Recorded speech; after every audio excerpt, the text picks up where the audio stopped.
ಆತ್ಮೀಯ ವಿದ್ಯಾರ್ಥಿಗಳೇ, ಹಿಂದಿನ ಅವಧಿಯಲ್ಲಿ ತುಷ್ಟಿಗುಣ ಅಂದರೇನು, ತುಷ್ಟಿಗುಣದ ಲಕ್ಷಣಗಳೇನು, ತುಷ್ಟಿಗುಣದಲ್ಲಿ ಎಷ್ಟು ಪ್ರಕಾರಗಳಿವೆ ಅಂತಕ್ಕಂಥದ್ದನ್ನು ನಾವು ನೋಡಿದ್ದೇವೆ. The previous class we have discuss the meaning of utility, features of utility, and also the types of utility we have studied. In this class, we have studied about the law of diminishing marginal utility. ಇಂದಿನ ಅವಧಿಯಲ್ಲಿ ಇಳಿಮುಖ ಸೀಮಾಂತ ತುಷ್ಟಿಗುಣ ನಿಯಮದ ಬಗ್ಗೆ ಅಧ್ಯಯನವನ್ನು ಮಾಡೋಣ. The law of diminishing marginal utility is the one of the most important law of cardinal utility analysis. So, the German economist, the H.S. Goshen, was the first explain it. So, therefore, it is called the Goshen first law. Later, it is the popularized by the Professor Alfred Marshall. ಈ ಇಳಿಮುಖ ಸೀಮಾಂತ ತುಷ್ಟಿಗುಣದ ನಿಯಮದ ಬಗ್ಗೆ ನಾವು ತಿಳ್ಕೋಬೇಕಾದ್ರೆ ಈ ನಿಯಮವನ್ನು ನಾವು ಸಂಖ್ಯಾಸೂಚಕ ತುಷ್ಟಿಗುಣ ವಿಶ್ಲೇಷಣೆಯ ಅತ್ಯಂತ ಪ್ರಮುಖ ನಿಯಮವಾಗಿದೆ. ಇದನ್ನು ಜರ್ಮನಿ ಅರ್ಥಶಾಸ್ತ್ರಜ್ಞರಾದಂಥ H.H. ಗೋಷನ್ರವರು ಮೊಟ್ಟ ಮೊದಲಿಗೆ ಈ ನಿಯಮವನ್ನು ಪ್ರತಿಪಾದನೆ ಮಾಡ್ತಾರೆ. ಆದ್ದರಿಂದ ಈ ಒಂದು ನಿಯಮಕ್ಕೆ ಗೋಷನ್ರವರ ಪ್ರಥಮ ನಿಯಮ ಅಂತಲೂ ಸಹ ನಾವು ಇಲ್ಲಿ ಕರಿತೀವಿ. ನಂತರದ ದಿನಮಾನಗಳಲ್ಲಿ ಪ್ರೊಫೆಸರ್ ಆಲ್ಫರ್ಡ್ ಮಾರ್ಷಲ್ರವರು ಈ ನಿಯಮವನ್ನು ಅತ್ಯಂತ ಜನಪ್ರಿಯಗೊಳಿಸಿದರು ಅಂತಕ್ಕಂಥದ್ದು ನಮಗೆ ಅರ್ಥವಾಗ್ತಾ ಇದೆ. ಹಾಗಾದರೆ ಈ ನಿಯಮ ಏನು ಹೇಳ್ತಾ ಇದೆ? Statement of the law of diminishing marginal utility statement of the law. ಹಂಗಾರೆ ಈ ನಿಯಮ ಏನು ಹೇಳ್ತಾ ಇದೆ ಅಂತಕ್ಕಂಥದ್ದು ನೋಡೋಣ. According to Alfred Marshall, the additional benefit which a person derives from a given increase of his stock of thing diminishing with the every increase in the stock that he already has. ಅಂದರೆ ಆ ಮಾರ್ಷಲ್ರವರ ಪ್ರಕಾರ ಈ ಇಳಿಮುಖ ಅಂಚಿನ ತುಷ್ಟಿಗುಣ ನಿಯಮ ನಮಗೆ ಏನು ತಿಳಿಸ್ತಾ ಇದೆ ಅಂತ ಹೇಳಿದ್ರೆ, ಇತರ ಸರಕುಗಳ ಅನುಭೋಗವನ್ನು ಸ್ಥಿರವಾಗಿಟ್ಟು ಒಂದು ಸರಕಿನ ಅನುಭೋಗವನ್ನು ಹೆಚ್ಚಿಸಿದಂತೆ ಆ ಸರಕಿನ ಪ್ರತಿ ಹೆಚ್ಚುವರಿ ಘಟಕದಿಂದ ಪಡೆಯತಕ್ಕಂಥ ಸೀಮಾಂತ ತುಷ್ಟಿಗುಣ ಕಡಿಮೆ ಆಗುತ್ತಾ ಹೋಗ್ತಾ ಇದೆ ಅಂತಕ್ಕಂಥದ್ದನ್ನು ಈ ನಿಯಮ ನಮಗೆ ತಿಳಿಸ್ತಾ ಇದೆ. ಇದನ್ನೇ ನಾವು ಇಳಿಮುಖದ ಸೀಮಾಂತ ತುಷ್ಟಿಗುಣ ನಿಯಮ ಅಂತ ಹೇಳಿ ಏನು ಮಾಡ್ಬೋದು, ಕರಿಬಹುದು. ಅಥವಾ ಇತರ ವಸ್ತುಗಳ ಅನುಭವವನ್ನು ಸ್ಥಿರವಾಗಿಟ್ಟು ಒಂದು ವಸ್ತುವನ್ನು ನಿರಂತರವಾಗಿ ನಾವು ಸೇವನೆ ಮಾಡುತ್ತಾ ಹೋದಂತೆ ಆ ವಸ್ತುವಿನಿಂದ ಸಿಗತಕ್ಕಂತಹ ತುಷ್ಟಿಗುಣ ಏನಾಗ್ತಾ ಇದೆ ಅಂತ ಹೇಳಿದ್ರೆ ಕಡಿಮೆ ಆಗ್ತಾ ಇದೆ. ಇದನ್ನು ನಾವು ಇಳಿಮುಖ ಸೀಮಾಂತ ತುಷ್ಟಿಗುಣ ಅಂತ ಹೇಳಿ ಏನು ಮಾಡ್ಬೋದು, ಇನ್ನೊಂದು ಅರ್ಥದಲ್ಲಿ ನಾವು ಕರಿಬಹುದು. So this law simplified tells us that we obtain less and less the utility from this successive units of a commodity as we consume more and more of it. As so in the diagram, the marginal utility diminishes with increase in consumption of the commodity. So marginal utility becomes zero at a level when total utility remains the constant. Therefore, total utility starts falling and the marginal utility becomes negative. So, ನಾವು ಗಮನಿಸಬಹುದು, ನಾವು ಹಿಂದೆ ನೋಡಿದಂಥ ರೇಖಾಚಿತ್ರದಲ್ಲಿ ಸೀಮಾಂತ ತುಷ್ಟಿಗುಣ marginal utility ಅನುಭೋಗ ಹೆಚ್ಚಿಸಿದಂತೆ ನಾವು ನೋಡಿದ್ವಿ 6 ವಸ್ತುಗಳನ್ನು 1, 2, 3, 4, 5, 6 ಅಂತ ಹೇಳಿ ಲಾಸ್ಟ್ ಪ್ರೀವಿಯಸ್ ಕ್ಲಾಸ್ನಲ್ಲಿ. ಆ ಅನುಭವವನ್ನು ಹೆಚ್ಚಿಸಿದಂತೆ ಸೀಮಾಂತ ಅನುಭೋಗ ಏನಾಗ್ತಾ ಇದೆ ಅಂತ ಹೇಳಿದ್ರೆ ಇಳಿಮುಖವಾಗ್ತಾ ಹೋಗ್ತಾ ಇದೆ. ನಂತರ ಒಟ್ಟು ತುಷ್ಟಿಗುಣ ಸ್ಥಿರವಾಗಿದ್ದಾಗ 24 ಮಾಡಿದ್ವಿ. ಒಟ್ಟು ತುಷ್ಟಿಗುಣ ಸ್ಥಿರವಾಗಿದ್ದಾಗ ನಂತರದಲ್ಲಿ ಸೀಮಾಂತ ತುಷ್ಟಿಗುಣ ಏನಾಗ್ತಾ ಇದೆ ಅಂತ ಹೇಳಿದ್ರೆ ಶೂನ್ಯವಾಗ್ತಾ ಇದೆ ಅನ್ನೋದನ್ನ ನೋಡಿದ್ವಿ. ನಂತರದಲ್ಲಿ ಒಟ್ಟು ತುಷ್ಟಿಗುಣ ಇಳಿಮುಖವಾಗ್ತಾ ಹೋಗ್ತಾ ಇದೆ. ಆಗ ಈ ಸೀಮಾಂತ ತುಷ್ಟಿಗುಣ ಏನಾಗ್ತಾ ಇದೆ ಅಂತ ಹೇಳಿದ್ರೆ ಋಣಾತ್ಮಕವಾಗ್ತಾ ಇದೆ ಅಂತಕ್ಕಂಥದ್ದನ್ನ ಏನು ಮಾಡಿದ್ವಿ ಅಂತ ಹೇಳಿ ನಾವು ಲಾಸ್ಟ್ ಪ್ರಿವಿಯಸ್ ಕ್ಲಾಸ್ನಲ್ಲಿ ನೋಡಿದ್ದೀವಿ. ಈ ರೀತಿಯಾಗಿ ನಾವು ಆ ಇಳಿಮುಖ ತುಷ್ಟಿಗುಣದ ನಿಯಮವನ್ನು ಸ್ಪಷ್ಟವಾಗಿ ತಿಳ್ಕೊಬಹುದು. ಇನ್ನು the derivation of the demand curve in case of the single commodities.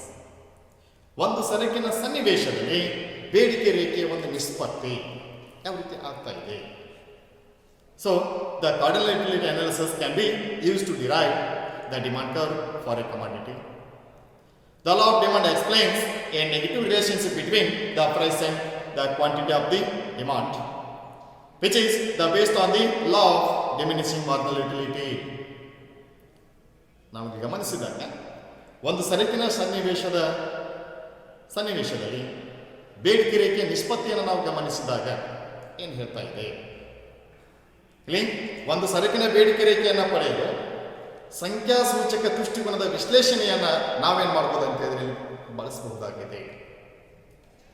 ಈ ಬೇಡಿಕೆ ನಿಯಮವು ನಮ್ಗೆ ಆಲ್ರೆಡಿ ಗೊತ್ತೇ ಇದೆ. ಬೆಲೆ ಮತ್ತು ಬೇಡಿಕೆ ಇವೆರಡೂ ಸಹ ಏನಾಗ್ತಾ ಇದ್ದಾವೆ ಅಂತ ಹೇಳಿದ್ರೆ ವಿರುದ್ಧ ದಿಕ್ಕಿನಲ್ಲಿ ಚಲಿಸ್ತವೆ.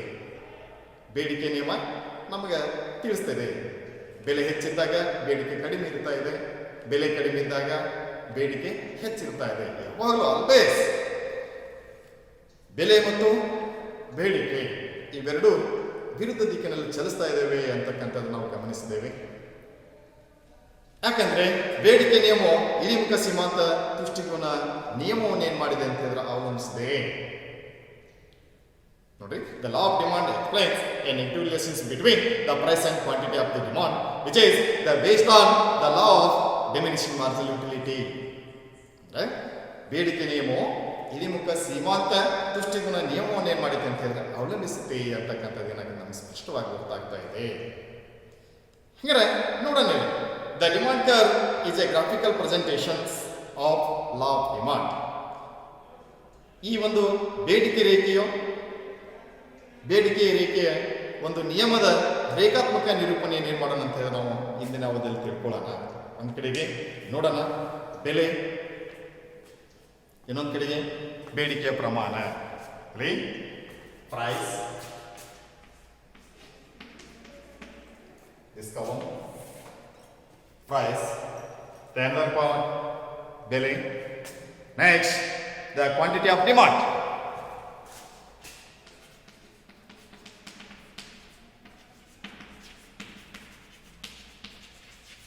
Quantity of demand. ಬೆಲೆ ಮತ್ತು ಬೇಡಿಕೆಯ ಪ್ರಮಾಣವನ್ನು ಮಾಡೋಣ ಅಂತಂದ್ರೆ ನೋಡೋಣ. ಇಲ್ಲಿ ಬೆಲೆ 40, 30, then 20, then 10.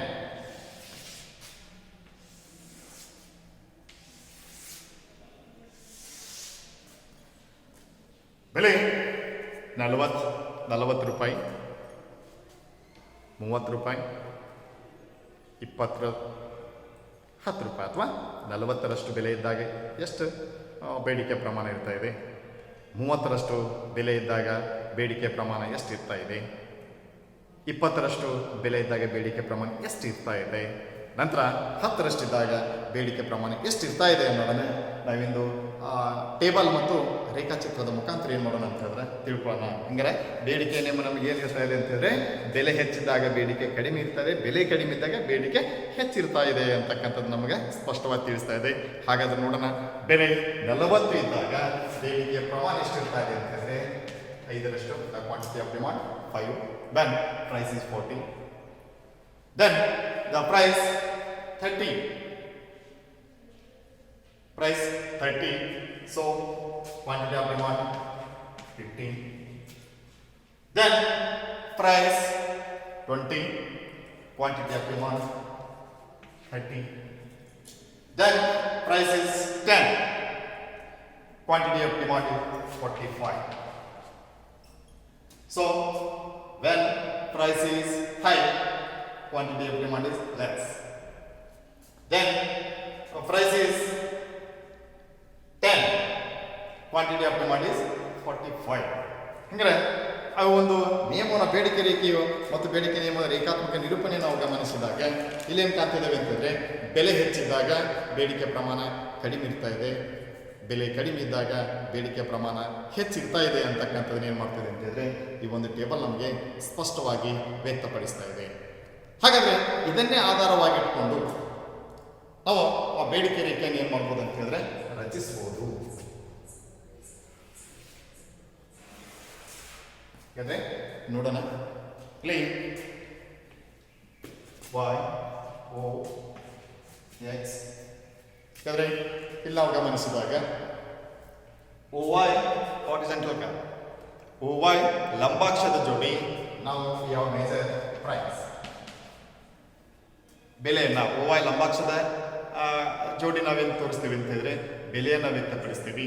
ದೆನ್ OX ತಲಾಕ್ಷದ ಕೂಡ ನಾವೇನು ಮಾಡ್ತೀವಿ ಅಂತಂದರೆ ಯಾವ ಕ್ವಾಂಟಿಟಿ ಆಫ್ ಡಿಮಾಂಡ್ ಬೇಡಿಕೆಯ ಪ್ರಮಾಣವನ್ನು ಏನು ಮಾಡ್ತೀವಿ ಅಂತ ಹೇಳಿದ್ರೆ ಅಳತೆ ಮಾಡ್ತೀವಿ. ಹಾಗಾದರೆ ನೋಡೋಣ, ಬೆಲೆಯನ್ನು OY ಲಂಬಾಕ್ಷದ ಜೊತೆ ನಾವು ಅಳತೆಯನ್ನು ಮಾಡ್ತೀವಿ. ಹಾಗಾದರೆ ಬೆಲೆ ಎಷ್ಟಿದೆ? 10, 20, 30, then 40. Then the quantity of demand, ಬೇಡಿಕೆಯ ಪ್ರಮಾಣವನ್ನು ಗಮನಿಸಿದಾಗ ಇಲ್ಲಿ ಬೇಡಿಕೆ ಪ್ರಮಾಣ ಬೆಲೆ 40 ಇದ್ದಾಗ ಬೇಡಿಕೆ ಪ್ರಮಾಣವನ್ನು ನಾವು ಗಮನಿಸಿದಾಗ ಇಲ್ಲಿ ನೋಡೋಣ 10, 20, 30, 40, 50, 60. ಬೆಲೆ 40 ಇದ್ದಾಗ quantity of demand price is 40, quantity of demand is 5.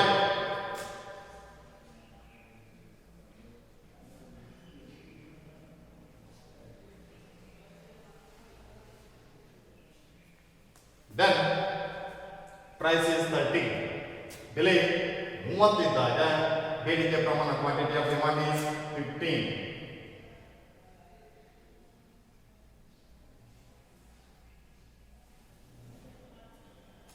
Then ಬೆಲೆ 20 ಇದ್ದಾಗ ಬೇಡಿಕೆಯ ಪ್ರಮಾಣ 30ರಷ್ಟು.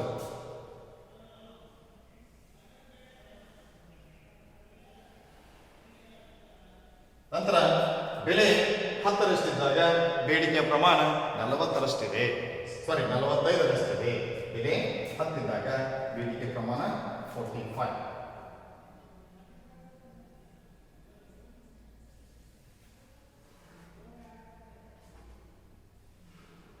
ಹಾಗಾದ್ರೆ ಈ ರೇಖೆಯನ್ನು ನಾವು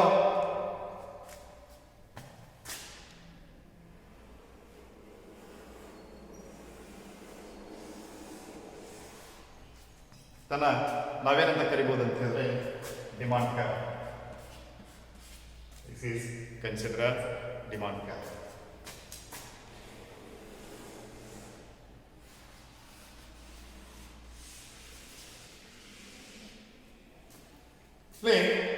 ನಾವು ಗಮನಿಸಿದಾಗ ಏನು ಮಾಡ್ತೇವೆ ಅಂತ ಹೇಳಿದ್ರೆ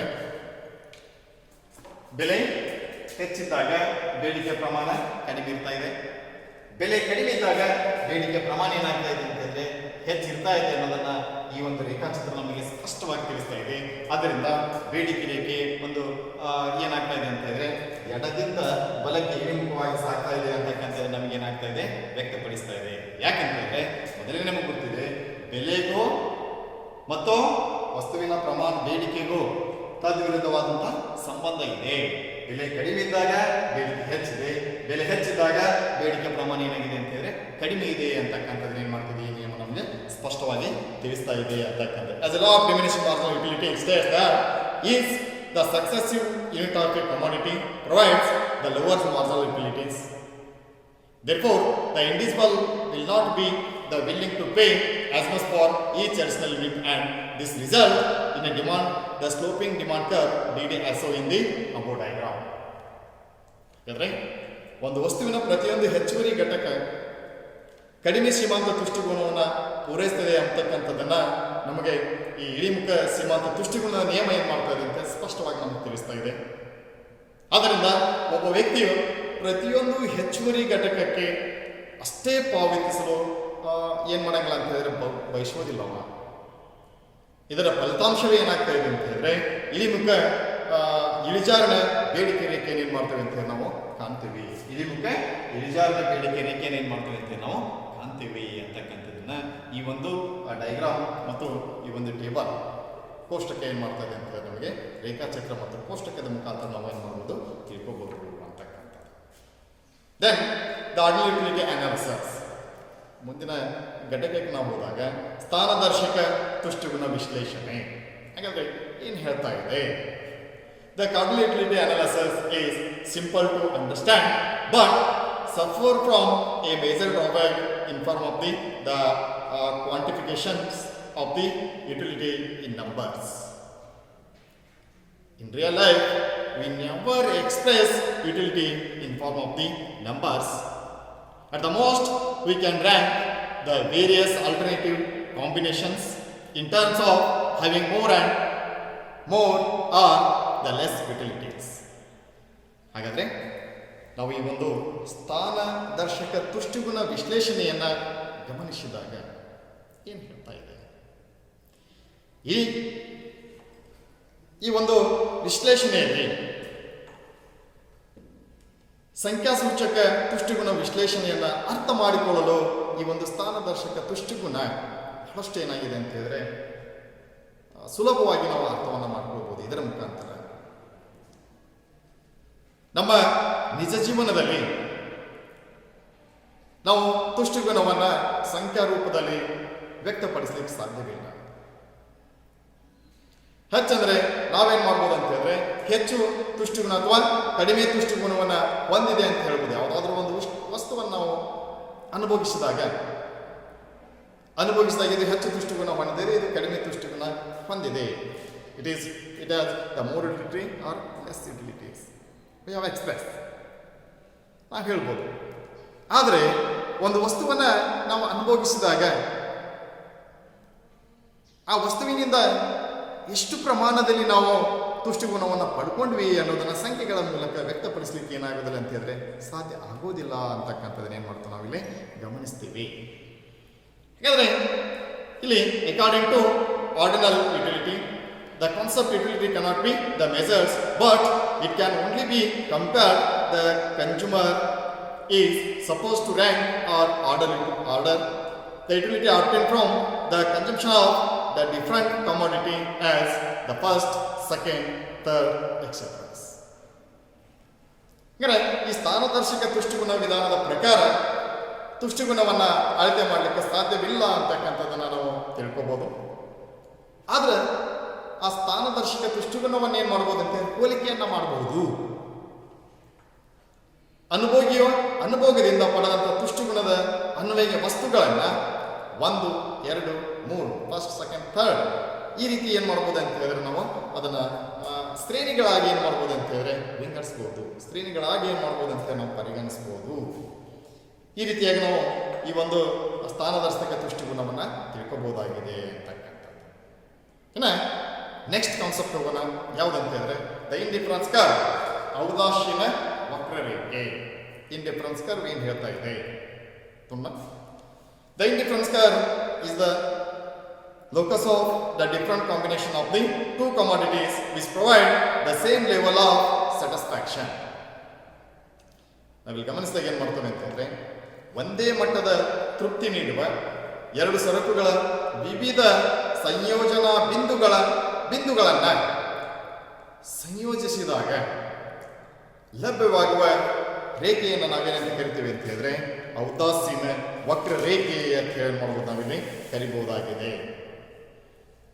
ಅಂದರೆ ಇಲ್ಲಿ ನಾವು ಗಮನಿಸಿದಾಗ the marginal rate of substitution, ಸೀಮಾಂತ ಬದಲಿಕೆಯ ದರ, ಅದರ ಮುಖಾಂತರ ನಾವು ತಿಳ್ಕೋಬಹುದು.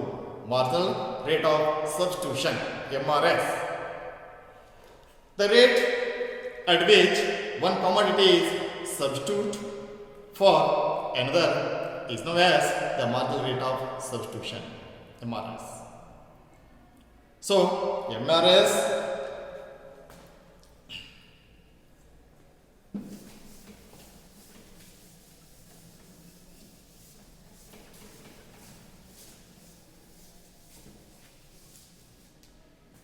So the MRS, marginal rate of substitution,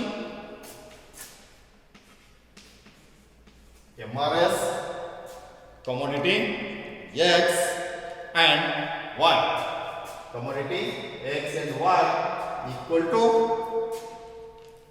delta Y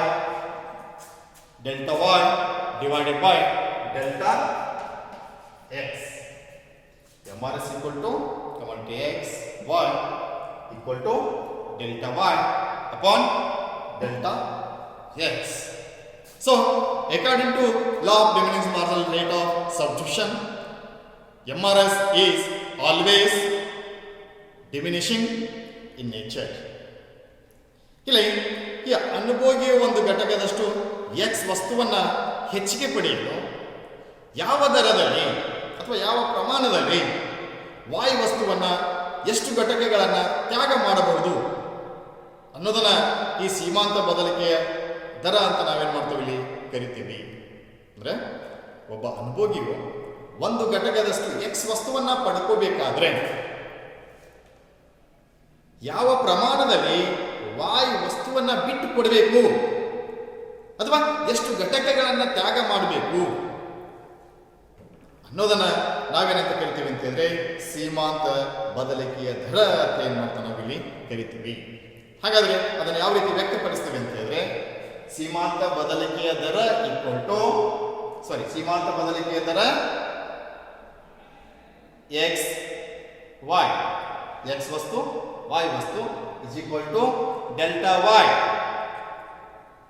ವಸ್ತುವಿನಲ್ಲಾದಂತಹ ಬದಲಾವಣೆಯಿಂದ X ಅಕ್ಷದಲ್ಲಾದಂತಹ ಬದಲಾವಣೆಯಿಂದ ಭಾಗಿಸಿದಾಗ ನಮಗೇನಾಗ್ತದೆ ಅಂತ ಹೇಳಿದ್ರೆ ಸೀಮಾಂತ ಬದಲಿಕೆಯ ದರ ನಮಗೇನಾಗ್ತಾ ಇದೆ ಲಭ್ಯವಾಗ್ತಾ ಇದೆ. ಈ ರೀತಿ ನಾವೇನ್ ಮಾಡ್ಬೋದು ತಿಳ್ಕೋಬಹುದು. ಇಲ್ಲಿ ಇಳಿಮುಖ ಸೀಮಾಂತ ಬದಲಿಕೆಯ ದರದ ನಿಯಮದ ಪ್ರಕಾರ ಸೀಮಾಂತ ಬದಲಿಕೆಯ ದರ ಯಾವಾಗಲೂ ಏನಾಗ್ತಾ ಇದೆ ಅಂತ ಹೇಳಿದ್ರೆ ಇಳಿಮುಖವಾಗ್ತಾ ಹೋಗ್ತಾ ಇದೆ ಅಂತಕ್ಕಂಥದ್ದು ಏನ್ ಮಾಡ್ತೇವೆ ಅಂತ ನಾವಿಲ್ಲಿ ನೋಡ್ತೀವಿ ಅಂತಕ್ಕಂಥ. Next the shape of and indifference curves ಅಂದ್ರೆ ಔದಾಸೀನ ವಕ್ರರೇಖೆಯ ಆಕಾರಗಳನ್ನು ಯಾವ ರೀತಿಯ ಆಕಾರಗಳನ್ನು ಹೊಂದಿದೆ ಅಂತಕ್ಕಂಥದ್ದನ್ನ ವಿ ಹ್ಯಾವ್ ಡಿಸ್ಕಸ್ ಅಂತ. Okay, thank you.